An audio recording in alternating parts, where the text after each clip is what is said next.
Bom dia, pessoal, sócios do Clube de Investimento Camelot, dando continuidade aqui aos vídeos que visam explicar a vocês um pouco do racional, um pouco do motivo pelo qual investimos nas ações que compõem a nossa carteira. Então, hoje falaremos da Alupar. A Alupar é uma empresa que atua no segmento de transmissão, principalmente no segmento de transmissão de energia elétrica, mas também no segmento de geração. Então veremos um pouco sobre essa empresa e por que a gente acredita que a tese de investimento da Alupar é interessante para a nossa carteira. A apresentação hoje, o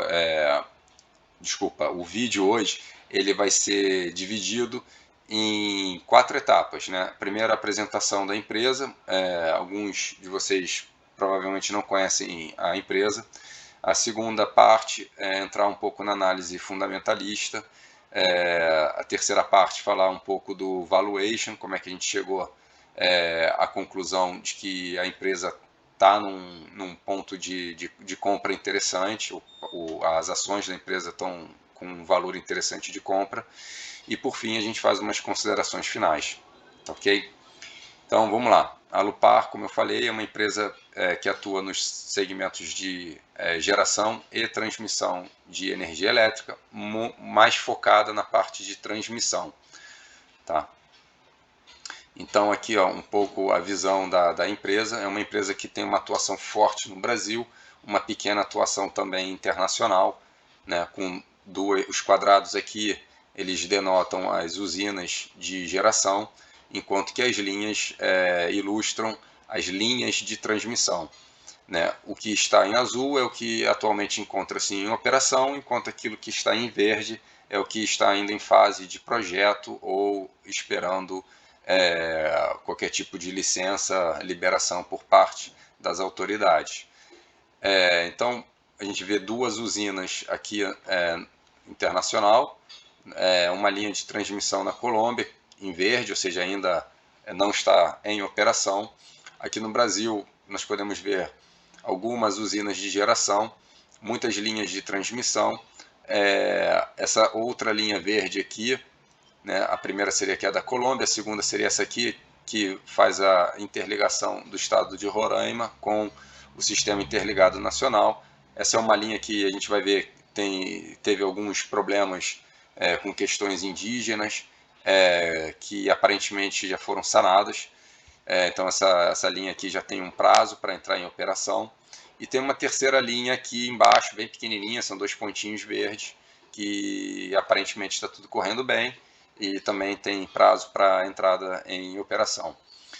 Temos 3 usinas de geração, também em fase aí de projeto, bem focado na parte eólica e na parte solar. Então a Alupar ela tem essa característica, a parte de geração dela tem uma pegada forte de renováveis. A gente pode até ver aqui as atividades em geração, tá vendo? Elas são focadas em usinas de pequeno e médio porte, né? Então, são 4 usinas hidrelétricas, 5 pequenas centrais hidrelétricas, um complexo de energia eólica, que é composto de 5 parques, 2 parques eólicos e um parque fotovoltaico. Tá? Então, e a gente vê que os novos projetos estão seguindo essa pegada aí renovável, também focando em eólico e solar. Então aqui a gente pode ver, né, o track record, né, ou seja, o histórico, né, da gestão de projetos. A Alupar tem realmente um histórico muito interessante de entregar os projetos antes do prazo previsto, sempre uma disciplina financeira muito forte. Vale notar que a Alupar é uma empresa 100% privada, então obviamente o foco é em conter custo e gerar o máximo de valor para o acionista. A Alupar é uma holding, então faz parte da Alupar todas essas empresas que estão aqui ilustradas, né?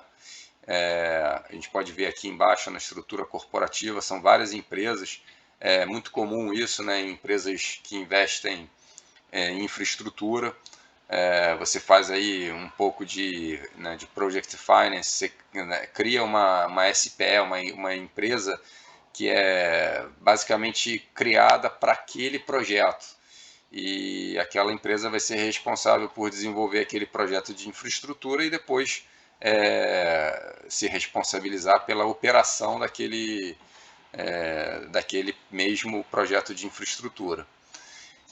Então, voltando um pouco aqui, a gente vê o crescimento bem forte da empresa nos últimos 15 anos, mais do que dobrando a quilometragem de linhas de transmissão, saindo do zero na parte de geração em 2006 e hoje aí superando os 670 megawatts, bastante coisa. A parte de ESG é muito importante, a gente tem que estar sempre atento. Eu particularmente acho que isso é um critério para investimento. Uma empresa que não dá bola para o ESG é uma empresa que vai ficar para trás por questões aí, tanto questões regulatórias como questões até de pressão da sociedade, né? Mas eu não vou entrar agora no detalhe. Quem quiser, eu vou deixar o link para o site de relação com investidores. Tem bastante informação lá. Inclusive, ano passado, a Alupar ela lançou o primeiro relatório de sustentabilidade. É bem legal o relatório, eu dei uma lida, eu li ele todo ano passado. A Alupar é uma empresa que eu já sigo há um tempinho e eles têm realmente coisas bem legais, vale a pena dar uma olhada. Bom, portfólio de ativos, a gente já falou um pouco aqui das linhas de transmissão. Lembrando que a parte de transmissão, ela funciona em cima de concessões que são dadas pelo Estado, né, através da ANEEL. Essas concessões, elas definem várias coisas, mas cabe aqui frisar, né, o início e principalmente o fim da concessão. Então a gente dá um zoom aqui. Isso é uma coisa que não agora, mas daqui a algum tempo vai se tornar importante. A primeira concessão a vencer aqui é essa de 2030, então ainda temos aí 8 anos pela frente. Mas é uma coisa a se observar. Uma segunda coisa importante é que a gente está falando de tempo de concessão, é que muitos desses contratos eles têm uma redução da receita da ordem de 50% a partir do 15º ano de operação. Por isso que tem essa coluna aqui, né, eles colocaram aniversário 15 anos. A partir dessa data, a receita atribuída àquela concessão ela cai pela metade. Então, por exemplo, aqui em 2023, finalzinho aí de 2023, né, essa concessão aqui, esse ativo ETES, né, essa linha de transmissão, ela vai ter a sua receita, né, que hoje é de 20 milhões de reais ao ano, vai ter essa receita reduzida pela metade, né? Então, final do ano que vem, essa receita com as suas correções tarifárias, suas correções inflacionárias, ela vai ser reduzida pela metade. Então, outra coisa, já que a gente tocou nesse ponto também, importante é observar, é o índice de correção inflacionário. Então, você tem um ajuste dessa receita através dos índices de inflação. Então, todo ano, no meio do ano, né, normalmente finalzinho de junho, julho, a receita anual permitida ela é revisada para o próximo ciclo. A gente está terminando agora o ciclo 2021-2022, então vai começar agora o ciclo 2022-2023. Então a gente vai aguardar aí as próximas semanas, deve sair a revisão da RAP. RAP entende-se por receita anual permitida. Então, para cada ativo, a ANEEL estabelece um valor. Esse valor é o valor que o ativo vai ser remunerado, a menos que haja algum tipo de penalidade devido às metas de disponibilidade daquela linha de transmissão.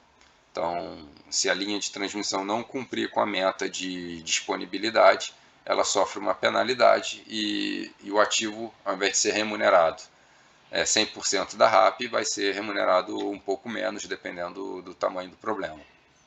Tá? Isso não tem sido um fator relevante para a Alupar. A Alupar tem uma performance bem sólida e os descontos que são aplicados têm normalmente sido bem pequenos. Na parte aqui de geração, a gente vê que, apesar do foco da empresa ser transmissão, a gente viu que ela nasceu como uma empresa exclusiva de transmissão, mas a parte de geração hoje ela é bem importante, responde aí, se não me falha a memória, responde aí por cerca de 1/4 da receita, e você vê que são já 12 usinas de geração, não é pouco. A remuneração das usinas funciona diferente da transmissão, né?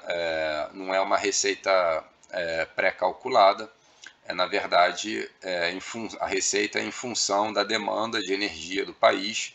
Essa demanda ela é passada, né, para as usinas, o quanto que elas têm que entregar através da ANEEL, né, que faz um estudo levando em consideração as diferentes plantas de geração, as diferentes demandas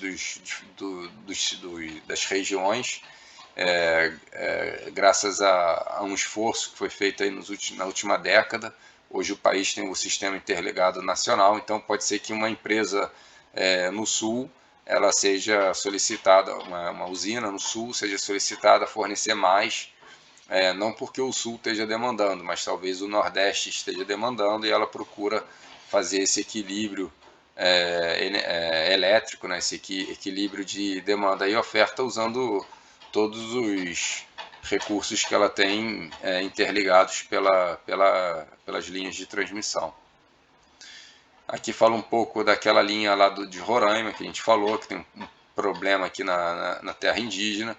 Como vocês podem ver, se não me falha a memória, esse projeto se iniciou em 2011, mas somente no ano passado foi feita a assinatura da concessão, né? Teve a emissão aqui também no ano passado da licença ambiental. Esse problema foi resolvido e agora em 2024 espera-se que comece a operação, e é uma linha bem grande, espera-se uma RAP assim, volumosa, e essa RAP inclusive está sendo alvo aí de discussões entre a ANEEL e a Alupar, porque a Alupar entende que esse valor está aquém do que deveria.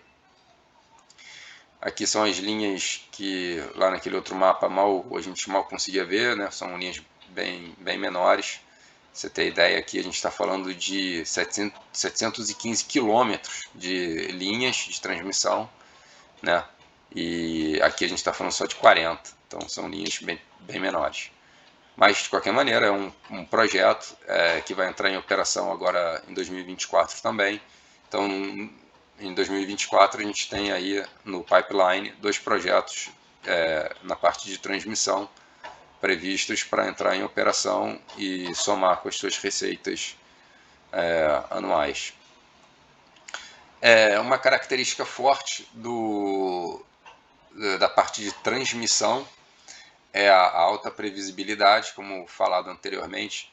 A parte de transmissão ela se baseia, né, se calca nos contratos de concessão. São contratos muito previsíveis, corrigidos pela inflação, não dependem da quantidade de energia demandada pelo sistema, né? O que vale para os contratos de transmissão é a disponibilidade da rede, né? Então, desde que a rede esteja disponível, a RAP, né, a receita vai ser paga na sua integralidade, desde que a disponibilidade alvo tenha sido atingida. e isso dá uma previsão de fluxo de caixa muito grande, porque você consegue determinar, e é o que a gente vai ver depois na parte de valuation, você consegue determinar o quanto de receita que esse ativo vai gerar para a empresa daqui a 5, 10, 15 anos. É óbvio que algumas variáveis são difíceis de estimar, como por exemplo, qual seria a inflação daqui a 5, 10 anos. Mas, enfim, como a gente vai ver aqui depois também, na parte de valuation, o importante é que você tenha uma receita blindada contra a inflação. Isso é muito importante. Então, isso inclusive é um dos fatores que faz com que as empresas no ramo de transmissão sejam consideradas empresas defensivas.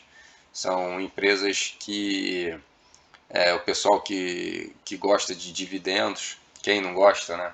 Mas enfim, quem gosta de dividendos gosta dessas ações, dessas empresas, por tudo isso que eu falei, previsibilidade de fluxo de caixa. Elas não precisam de um volume de capital muito grande para manter as suas operações, então elas se tornam fortes geradoras de caixa, que dependendo do momento em que vive a companhia, pode se traduzir em vultosos dividendos. Inclusive aqui a gente pode ver os dividendos da Alupar crescendo significativamente desde 2016, 2017, né? Isso tem a ver com os ciclos da própria empresa, né? Onde ela primeiro teve um ciclo de expansão, de crescimento, onde ela foi, vamos dizer, mais agressiva nos leilões da ANEEL, pegando novos projetos, obviamente se endividando para isso, e depois ela começa a entregar esses projetos, ela começa a ter uma reversão de caixa para dentro da empresa, e aí ela começa a pagar dividendos mais robustos, é o que a gente pode ver aqui nesses dois gráficos, né? Esse é o gráfico que mostra o que aquelas várias empresinhas que a gente viu lá em cima pagam para a Alupar, e aqui em cima o que a Alupar paga para os seus acionistas. Uma coisa bem interessante que precisa ser chamada logo a atenção, existe uma regra financeira, uma regra internacional financeira que o Brasil é adepto, que é o IFRS, o IFRS é o International Finance Reporting Standard. Então, essas regras financeiras elas têm umas especificidades para o ramo de transmissão. Essas regras elas determinam que o capital investido na construção ele tem que ser lançado na parte de receita. E tem algumas outras coisas também bem específicas do ramo de transmissão. Então, quando a gente faz análise, é muito importante saber se a gente está analisando o balanço pelo IFRS ou o balanço pela regra brasileira, que é chamado de regulatório. Tá? Toda a parte de valuation é feita em cima do regulatório, não é feita em cima do IFRS, porque é mais simples de ser feita a análise e você chega no mesmo resultado.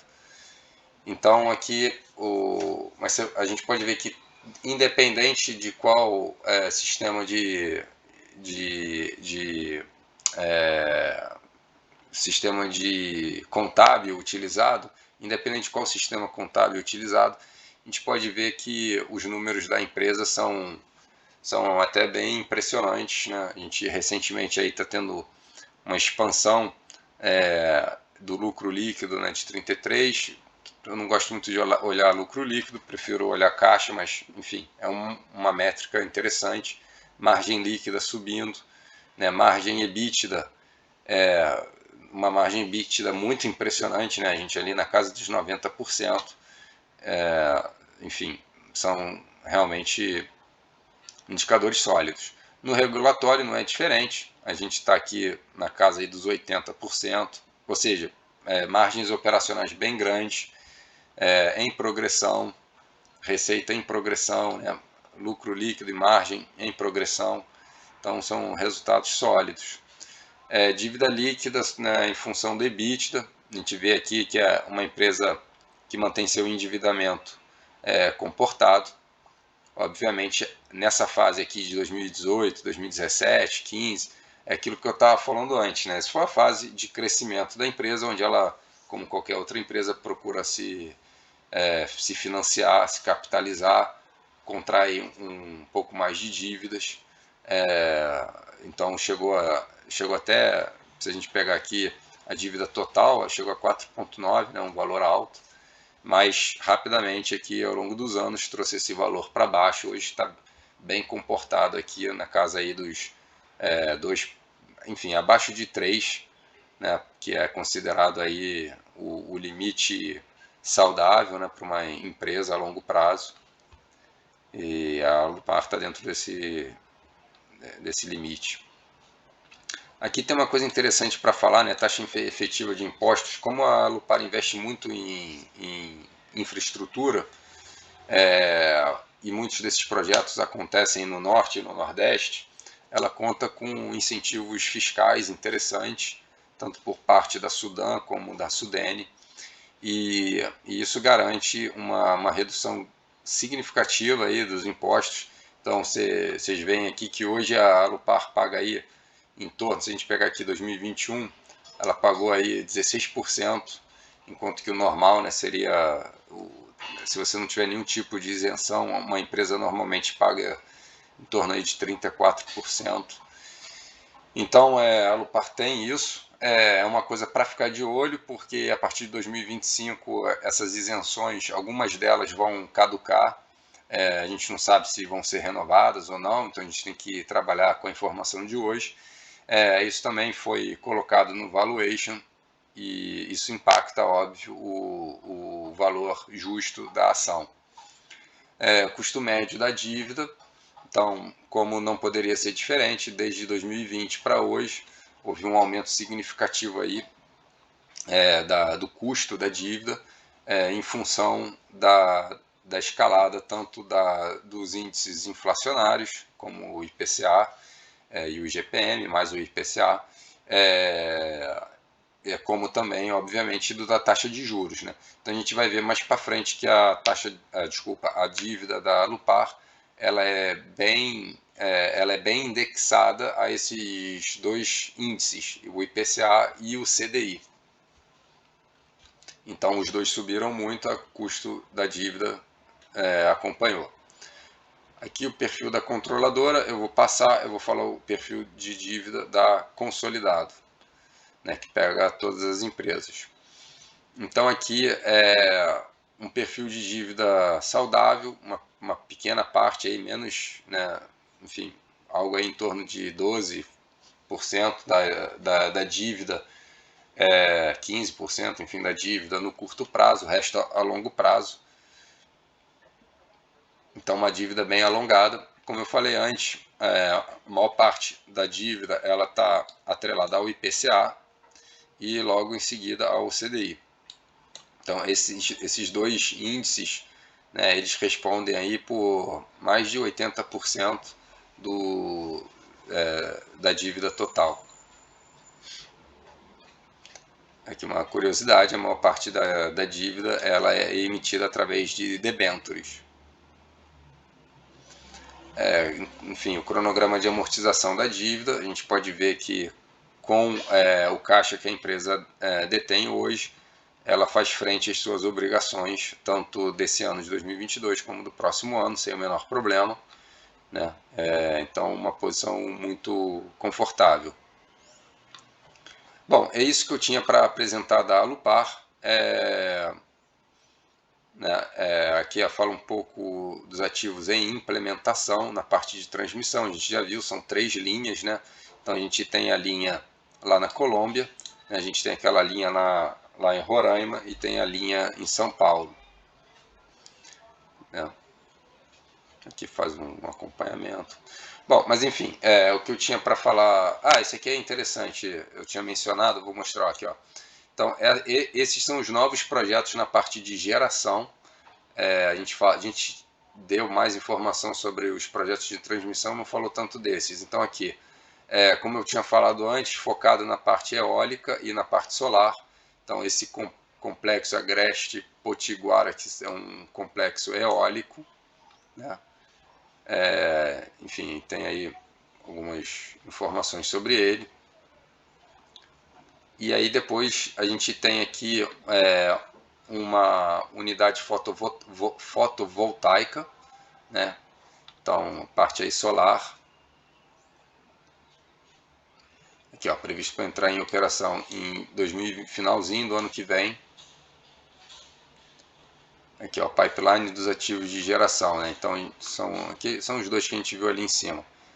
Então, entrada de operação aí em 2023. Então, no final de 2023, vamos empurrar esse final de 2023 para 2024, né? No ano de 2024 a gente vai ter as duas linhas de operação e esses projetos de geração entrando em operação. Esse aqui um pouco antes, ó, janeiro de 2023. Então, entre 2023 e 2024 a gente tem aí novos projetos entrando em operação, o que é ótimo, porque a gente está falando dos próximos 2 anos e isso com certeza tem um impacto positivo no valuation e na receita da empresa. Ok? Bom, por isso eu encerro aqui a apresentação da empresa, mostrar agora um pouco como é que a gente faz a análise. Então, a análise da empresa, eu gosto sempre de fazer uma análise, vamos dizer assim, do balanço, balanço contábil, procuro fazer os indicadores, né? Isso uma metodologia já bem conhecida. Faço análise vertical, análise horizontal para ver como é que esses indicadores estão se comportando ao longo do tempo. E uma coisa interessante de fazer é sempre comparar a empresa com os seus pares, né? Para tentar entender algumas coisas, ver como é que a empresa está em relação a outras que operam no mesmo ramo. E isso foi o que eu fiz nessa planilha aqui. Ok? É isso que eu fiz nessa planilha aqui.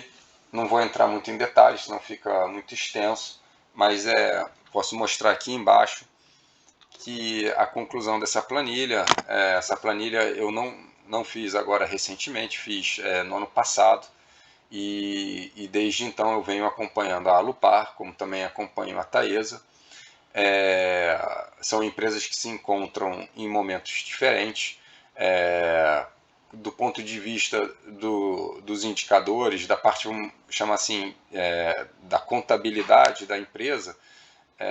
A Alupar e a Taesa, elas se destacam, por exemplo, comparado às empresas CEMIG e CPFL, que também são empresas boas, né? A CPFL é uma empresa muito boa, que eu também gosto bastante.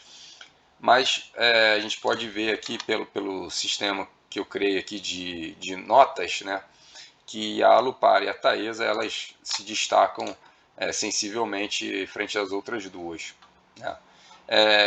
O grande motivo disso é justamente tanto a Taesa como a Taesa é 100% transmissão, né, e a Alupar ela tem essa forte pegada no setor de transmissão. Então são as duas que se destacam justamente por atuarem nesse segmento de transmissão.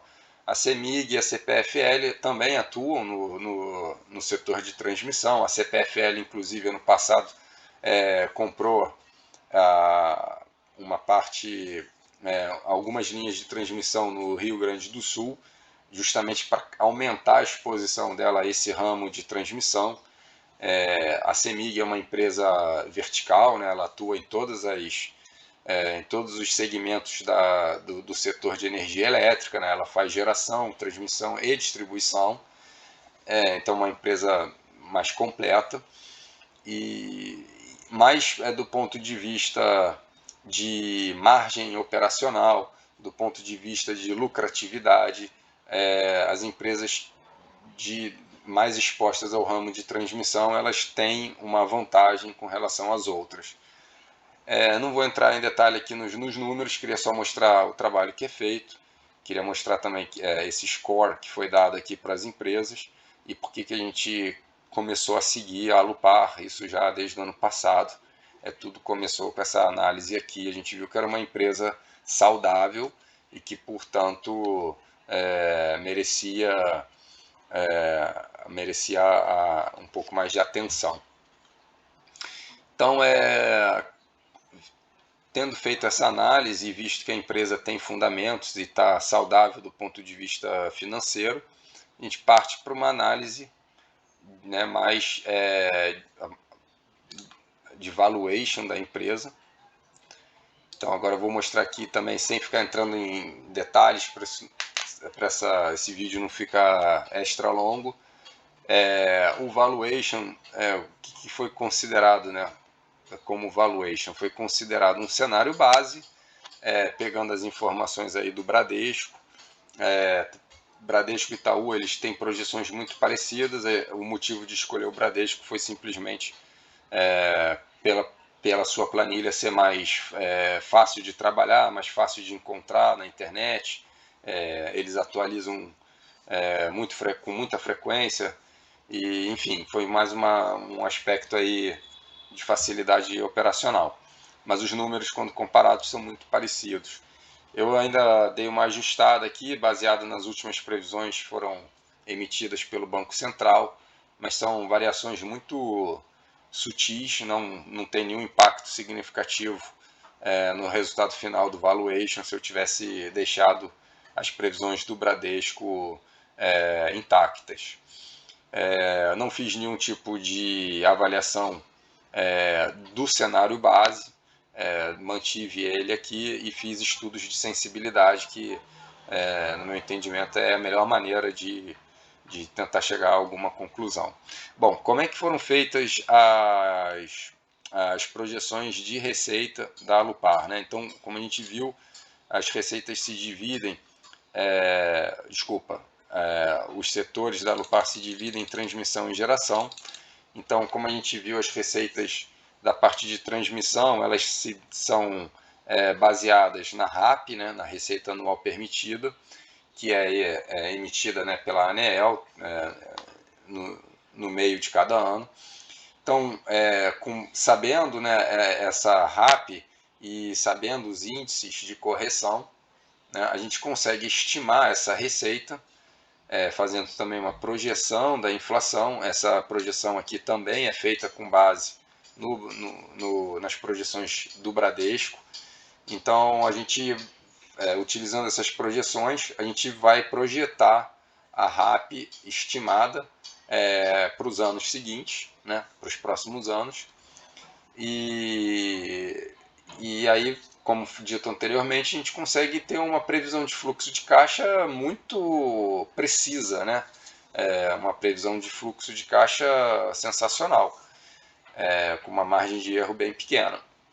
Então, dessa maneira, a gente faz a estimativa das receitas para os próximos anos na parte de transmissão. Na parte de geração é um pouco mais complicado, como eu falei anteriormente. A parte de geração ela depende da demanda de energia elétrica do país, e a demanda de energia elétrica acaba tendo uma correlação direta com o PIB do país.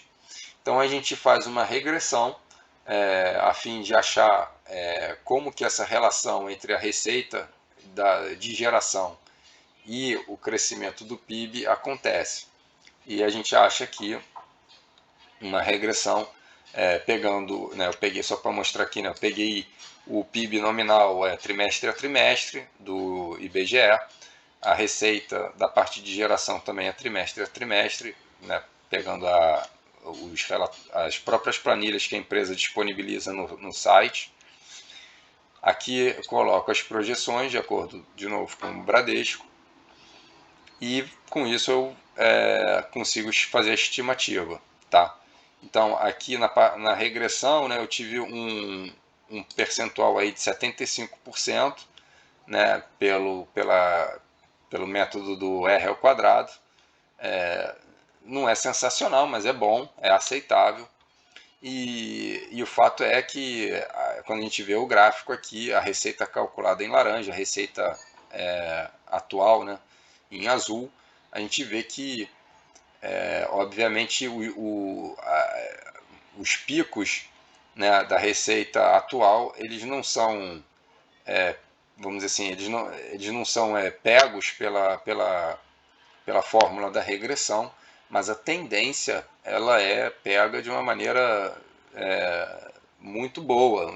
Eu acho esse gráfico aqui lindo, porque você vê exatamente a tendência aqui, inclusive essa queda maior aqui em 2020, né? A regressão pega essa queda e depois pega a recuperação aqui forte no pós-pandemia. Então, eu acho que essa regressão está muito boa para ser utilizada, e é justamente ela que nós utilizaremos para as nossas estimativas de receita na parte de geração. Então aí, bom, então as receitas, a receita total da empresa, obviamente, vai ser a soma, né, da parte de transmissão e geração. Então está tudo aqui na tabelinha, né? E então essa informação vai ser dada como input aqui na parte de fluxo de caixa descontado, que a gente vai ver depois. Antes de chegar lá, falar um pouco aqui da taxa de desconto. Então, o cálculo da taxa de desconto, a gente leva em consideração a estrutura de capital da empresa hoje, né? A gente vê a dívida líquida atual da empresa, o quanto que ela tem de recursos próprios, o quanto que ela tem de recursos de terceiros. A gente faz o custo do equity, né? Então, o custo justamente de pegar desculpa, aqui é o contrário, tá? Aqui é o percentual da dívida e aqui é o percentual que ela tem dos acionistas. Então, aqui a gente vê o custo do equity. Então, utilizei um beta de 0,75, né? Esse beta eu peguei diretamente do site investing.br, comparei aqui com outras empresas, e o beta da Alupar é bem perto da média do setor. Então, assumi que esse beta está satisfatório. O ativo risco de livre, desculpa, o ativo livre de risco foi considerado, né, os bondes de 10 anos do governo americano, né? Então são os famosos Treasury, né, 10 years yield treasures. Então considerei eles. Depois o prêmio de risco da Modaran, o custo, desculpa, esse aqui é o risco do país, né? Então fonte aqui IPEA Data, né? Cabe um comentário aqui: esse risco hoje está maior do que o ano passado, por conta aí das turbulências que nós sabemos e vivemos no nosso dia a dia.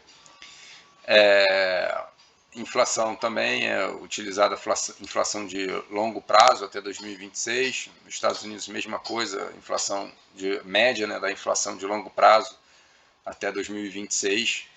Então, aí você vai falar assim: pô, mas a inflação está muito maior do que isso. Essa é a média até 2026. Então, ela está maior, mas existe uma expectativa de que ela esteja menor em alguns momentos, daí a média. Tá? Mas depois o estudo de sensibilidade vai nos ajudar a refletir melhor sobre isso. Bom, então a gente tem um custo do equity girando aqui em torno de 10,7%. Depois foi feito o cálculo para o custo da dívida, peguei todas as dívidas que a Alupar tem no momento, considerei aqui também um valor médio desses índices, né, entre 2022 e 2026, né? Então considerei essas médias e cheguei aqui embaixo a um valor de 9,9. Vale a pena aqui ressaltar que normalmente o custo do equity tem que ser maior do que o custo da dívida, né? Normalmente o acionista ele quer ter uma remuneração maior do que o credor, né? Lembrando que o credor tem menos risco do que o acionista, por isso o acionista precisa de uma remuneração maior. A gente vê que a gente chegou nessa relação, né? O KD é menor do que o KE, então isso tá legal. E com isso a gente calcula aqui a taxa de desconto, o famoso WACC. Eu fiz aqui uma análise de sensibilidade, né? Levando em consideração que o IPCA é o índice, é um dos índices principais da dívida da Alupar, junto com o CDI, a gente viu isso na apresentação lá da Alupar. Então então é importante a gente saber o quanto que a taxa de desconto varia conforme esses índices variam, né? Que obviamente as nossas premissas elas podem estar equivocadas, então é importante fazer esse estudo de sensibilidade. Fazendo um estudo aqui de sensibilidade usando essas faixas esses valores do IPCA e do CDI, a gente chega a uma faixa para a taxa de desconto que vai de 9% a 10,5%. 10,5% seria mais ou menos a situação que a gente vive hoje, né? Uma taxa aí uma taxa de juros na casa dos 13,25 e o IPCA está rodando até bem mais do que isso, mas enfim, um IPCA médio a 6% nos daria uma taxa de desconto de 10,5%. Tá. Entrando aqui no fluxo de caixa descontado, então também não vou ficar entrando em detalhezinho aqui, só vou chamar a atenção para aquilo que a gente falou do imposto de renda. Então eu fiz aqui uma análise dos incentivos, né, que são dados para cada ativo e cheguei a essa conclusão aqui de que até 2024 a alíquota real a ser considerada é 15%, após isso sobe para 25%. Isso está refletido aqui no fluxo de caixa descontado. O crescimento utilizado é aquele que a gente estabeleceu através das projeções das receitas, né? A gente está utilizando um crescimento na perpetuidade, ou seja, a partir aí de 2031, um crescimento nominal de 3%. Lembrando que a inflação na perpetuidade também é estimada em 3%, seguindo as estimativas do Bradesco, o que nos dá um crescimento real de 0%. Então, a gente estima que na perpetuidade essa empresa ela não vai crescer, ela vai simplesmente atingir a sua maturidade e vai ficar administrando ali os seus ativos. Isso quer dizer que ela não vai ter novos projetos? Não. A gente viu que muitos projetos eles têm a sua receita reduzida em 50% quando atingem o 15º ano de operação. Então, isso por si só já exige que a empresa reponha essa receita através de novos projetos, né? Mas, enfim, o que a gente quer mostrar aqui é que uma empresa desse tipo, desse porte, ela não consegue crescer muito a partir de um certo ponto, né? Obviamente que se a empresa decidir agora, vamos dizer assim, partir para uma nova fase de crescimento, isso vai ter que ser refletido no valuation. Então a gente vai ter que fazer um novo valuation. A gente vai, né? Aliás, como eu já falei várias vezes, o valuation é uma coisa que a gente tem que estar sempre atualizando. Então a gente vai ficar de olho nisso. Mas para ser conservador, a gente estima que na perpetuidade a empresa não vai ter crescimento além da inflação, não vai ter crescimento real.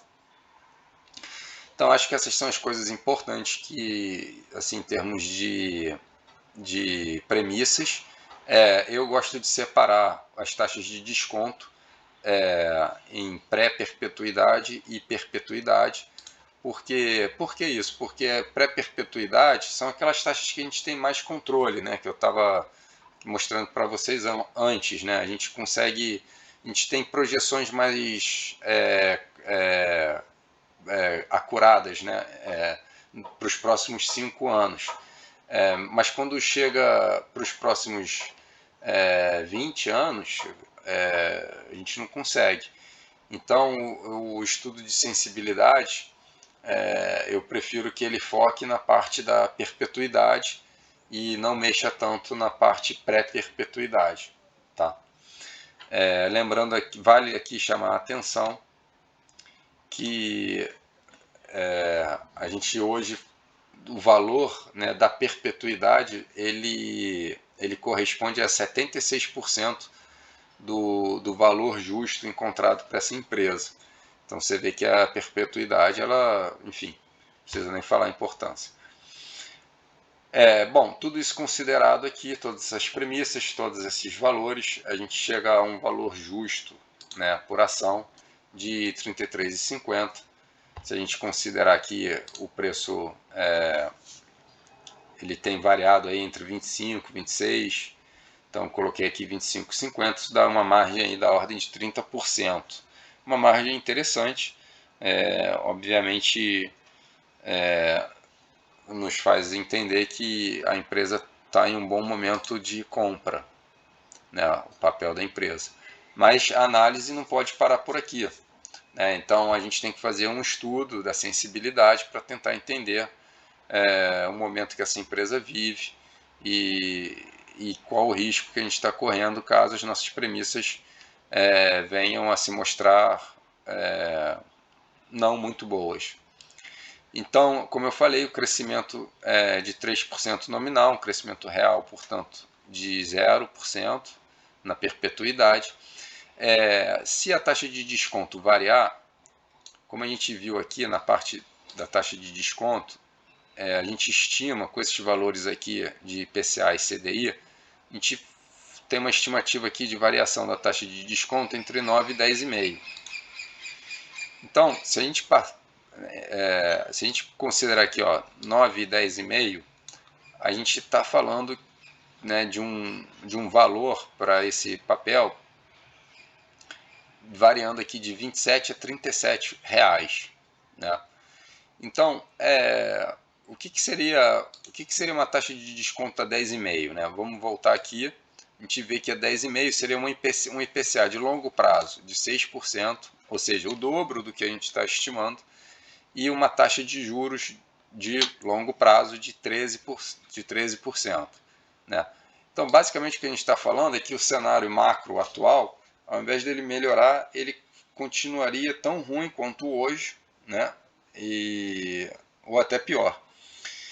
Então, esse é o tipo de análise que a gente tem que fazer. A gente acha que o ciclo de juros hoje ele está mais para os juros descerem ou para os juros subirem.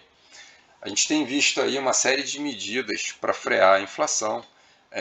Os juros, como todos sabemos, né, os juros subiu de pouco menos de 3%, né, no auge lá da 2020, no auge da crise do Covid, e chegou agora aí a 13,25.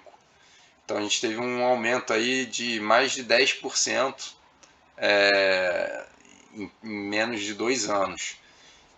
Obviamente isso não vai continuar para frente, então o Banco Central ele já tem demonstrado que ele quer começar que ele quer parar de subir os juros. Chega uma hora que também subir juros já não adianta mais, né, você continuar subindo indiscriminadamente.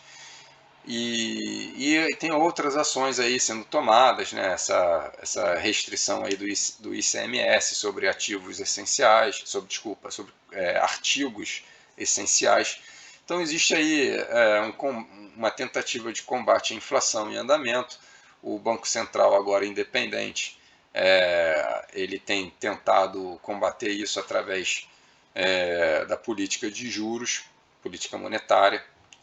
E a gente espera que esses juros agora ele comece a suavizar, né? Então, isso faz parte da tese de investimento da Alupar, né? De que os juros daqui para frente ele suavize, que a inflação ela volte a ficar sob controle, né? Então, traduzindo tudo isso, a gente espera que haja uma melhora do cenário macroeconômico e com isso a Alupar ela vai gastar menos com dívida, né? E não é que ela vai ganhar mais, né? Porque a gente tem que lembrar que a receita dela é protegida contra a inflação. Então, então assim, se a inflação continua alta, ela vai, tudo bem, a receita dela vai aumentar, mas a dívida dela também vai aumentar, os custos dela também vão aumentar. Então, essa empresa ela vai gerar mais caixa num ambiente de baixa inflação e baixa taxa de juros. E, e isso é o que a gente espera daqui para frente. E aí a gente moveria de uma taxa de desconto de 10,5, né, com a melhora do cenário macro, a gente moveria para algo aqui, perto aqui de 9,5, que é o que a gente utilizou na nossa análise, 9,5. Né? A gente moveria aqui para 9,5. E sendo um pouco otimista, a gente poderia chegar aqui a 9, enfim, quiçá 8,5, mas vamos parar aqui pelo 9.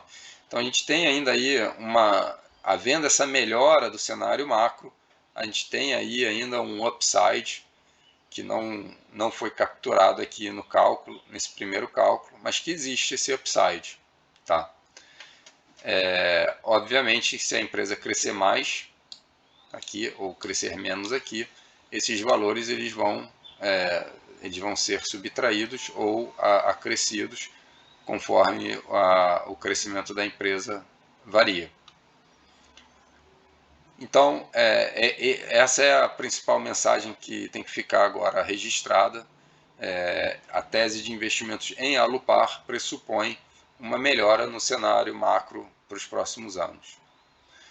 A gente também fez aqui um comparativo com análise de múltiplos. Não vou ficar entrando aqui muito em detalhe, mas os múltiplos mostram uma avaliação ainda mais otimista, né? Então os múltiplos aqui, se a gente pegar aqui o valor mais baixo, estaria aí na casa de 51. Eu acho que esses múltiplos nos estão dando uma leitura muito otimista. Assim, difícil, né? A gente olhando esse quadro aqui,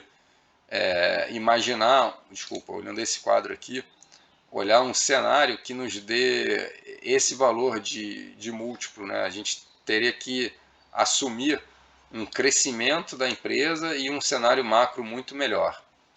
É impossível? Não, não é. Óbvio que a empresa pode crescer um pouquinho na perpetuidade, como aliás ela cresceu nos últimos 15 anos. Não quer dizer que ela vai ter o mesmo crescimento, mas ela pode crescer um pouco e o cenário macro pode nos surpreender para melhor. Então, mas, enfim, isso aqui seria, vamos dizer assim, o risco bom, né, que a gente está correndo, mas a análise, vamos dizer assim, eu acho que o que está mais dentro do controle da análise feita seria esse range aqui, né? essa faixa aqui de 27 a 37. Mas os múltiplos, eu fiz duas análises aqui, porque quando eu ouvi isso, falei, pô, é muito. Aí eu fiz a comparação com os pares, né? Então comparei aqui com outras empresas do setor, e depois eu fiz uma comparação do histórico, né? Do EV sobre EBITDA, e aí achei praticamente os mesmos resultados.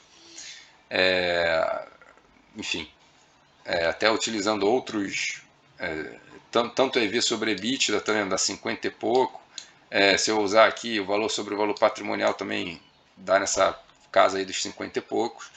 E uma coisa aqui que chama muito a atenção, a média, né, se a gente pegar o histórico da Alupar, desse múltiplo aqui, né, o valor Enterprise Value, né, o valor da empresa sobre o EBITDA, né, que seria aí o lucro operacional, uma proxy, né, do lucro operacional, a gente vê que a média aqui seria 6, né, em torno de 6. E até a gente vê que é interessante porque quando foge dos 6 acaba meio que voltando para ele, aí sobe e tal. Mas aqui em 2020 realmente afasta-se muito, né, do valor médio, né? Chega a tocar aqui o 3, né, a relação de 3. E aqui está começando um movimento aqui de retorno para os 6. E é interessante porque se a gente olhar aqui o gráfico de cotação, esse período aqui, desde 2020, onde houve esse descolamento do EV sobre EBITDA, é um período que você vê que a ação praticamente não andou, né? Se a gente pegar a linha azul, eu sei que está difícil aqui de ver, vou tentar aumentar um pouquinho aqui. Se a gente pegar a linha azul aqui, né, que seria a média do gráfico mensal, a gente vê que ela varia muito pouco. Ela tem aqui uma ligeira tendência de alta, mas ela varia muito pouco. Então, o que isso está mostrando aqui para a gente? Né? Que está mostrando uma coisa interessante, né? Meio que uma divergência, né? Porque enquanto o EV sobre EBITDA, ele tá, nesse período aqui ele está caindo, a cotação do papel ela está meio que constante. Então, o que é explicado pelo crescimento do EBITDA, né, que a gente viu nas apresentações aqui. Vamos ver se a gente consegue resgatar aqui rapidinho. Vamos lá, sem demorar muito. Aqui, EBITDA. Aqui, ó. Sim, EBITDA aqui até 2021, né? Isso aqui a gente está falando de trimestre.